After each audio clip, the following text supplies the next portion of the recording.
All right, everybody, it's Wednesday night. Is it Wednesday or Thursday? I think tomorrow's Thursday. Yeah, so I didn't record yesterday, but I'm still in the hospital, as you guys can see. I'll show you the hospital room. It's where I've been sleeping, and my wonderful TV and my equipment. It shows what my heart rate is. It's gone up because I just got up out of bed, and here's the other piece of it. It's inside my pocket there. Then flip you guys around. Here's where my wife has been staying, and there's our beautiful view out the window to another building, and the bathroom. As you guys can see my beautiful nightgown. There's the shower. Actually, the shower's kind of cool. It's like really nice in there. I finally took a shower today, so I'll give you guys an update on what happened. So they went in with the catheter into my leg. So I have a puncture down, like where my body and my leg meet, like down there, like right in there is where it's at. So in puncture it, they put in a catheter that's got a camera on the end of it, and then they use it to shoot dye into your arteries, and then you lay under this big machine that comes over the top of you and basically takes like an x-ray / CAT scan / MRI type thing. And so ended up seeing a blockage. The best way to explain it, I don't have a straw. If you take a straw, like a drinking straw, and you bend it in half, so you crease the part that's bent, and then you unfold it, how you end up with that creased part in the straw is what my left, it's called the LAD artery, and it runs down the front of your heart. So anyway, it was clamped basically. So what happened was they got in there and found that the plaque that had been building up was breaking loose, and it was trapping in one spot. So they do what they call an angiogram, which is they put a balloon type device in there and blow it up to knock that plaque loose, and then they stick I guess we're not really sure what it's made of. It's probably plastic. And they stick basically like a stent, like a piece of plastic straw in there, and it helped keep that artery open. And so I'll always have that in my body. It won't ever come out unless I had to have like a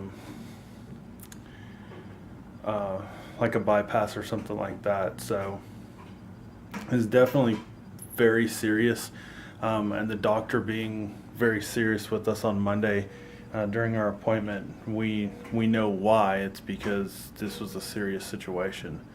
And so now we were supposed to go home today, and last night I started having some problems with chest pain and arm pain. And what we know for sure is that when they put the stent in, there was a small tiny little artery that comes off of there, and they had to block it because of where the bad spot was in that artery, that they had to stent. So they think that might have caused my problems last night, so they're keeping me today. So as long as I don't have any problems tonight, I'm good and I can go home. So I've been doing a lot of walking today, and hopefully tomorrow I can go home. Monday or Tuesday I'll be able to go back to work because I'll be able to drive again. They really don't want me like doing much with my leg, because they did basically just puncture a hole in my leg and stick a camera in an artery. So if that busts loose, I could bleed outside or inside of my leg. So I gotta keep changing the camera from one arm to the other because my arms are sore. So anyway, doing a lot better. It was definitely a lot more serious than we thought. I mean, we went in Monday thinking that I was going to take medication, and then we were going to be done and go home, and that was it. That's definitely not the case. It ended up being a lot worse than what we ever imagined, but it's gotten better. If it hadn't been for the doctor and being insistent on me staying at the hospital and not leaving, there's a uh, good chance that if we would have waited and got a second opinion and had to have waited a couple of weeks, um, that artery could have got blocked. And usually, if that one gets completely blocked, that's when you have a massive heart attack, and your survival rate is not that great. So, I mean, for where it's at, that's the worst artery to have a problem in. And a lot of it is um, lifestyle, previous lifestyle, current lifestyle with the way I eat. And even though we were exercising before, um, it's been there, and there's been a problem. It just hasn't presented itself until just like a couple of months ago. Plus, I do have heart disease on both sides of my family, so um, genetics counts a good portion of it too. So I'm doing better.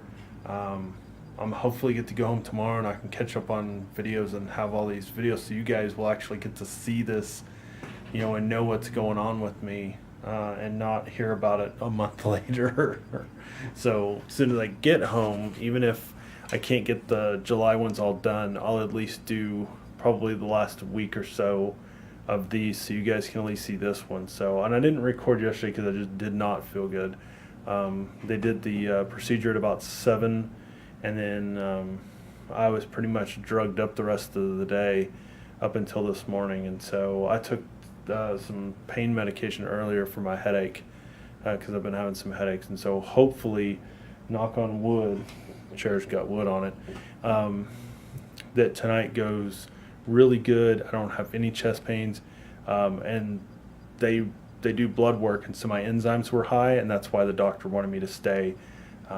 She was concerned. So, and I love my doctor to death. I mean, she pretty much, to an extent, saved my life by making me stay. And there's another person that's a local radio DJ, Dale Dudley, kept talking about the CT scan, the Heart Saver CT scan, and that's the test I had first, and that's what led us to this point, is having that test and seeing that there was something there. There was calcification in that artery. So I owe him a debt of gratitude, because if he hadn't been talking about it and it didn't click in my head that maybe I needed to go, because I was having some symptoms, if I wouldn't have said anything, I wouldn't have got that test done, we wouldn't have known anything. And really that test and my blood work, and the stress test all combined really showed them a lot. But just having that initial test and knowing my history was enough for the doctor to say that there was definitely something wrong. So, but I'm getting better, and I'm going to cut this vlog short just because my arms are tired. I keep switching arms. My arm keeps wearing out. So I'm definitely not back to 100%, but hopefully I'll be home tomorrow and I'll get to see my babies, get to see my little Lily. I'm sure she's very upset that she hasn't been with her daddy since, I haven't seen her since Monday morning, and it's Wednesday now, and so I definitely want to see her. But I'm glad my wife's been here. She's been a huge help, physically and emotionally, and she's keeping my spirits up. So definitely glad to have her in my life, and I'm glad that she's pushed me to get all this done. And she's the one that set up the appointment for Monday. And she's the one last week that when we went to the emergency room and the doctor was like, "You need to go have a stress test tomorrow," she fought for that, and made sure that I got it the next day, and took me and made sure that we got it taken care of. And then really she was worried about me going in the hospital Monday, and after her and I just talking about it, she's finally like, the doctor has to be right. Doctor wouldn't be this serious if it wasn't bad. So, but I think everything will turn out okay. I'll get back to somewhat normal start losing this weight again.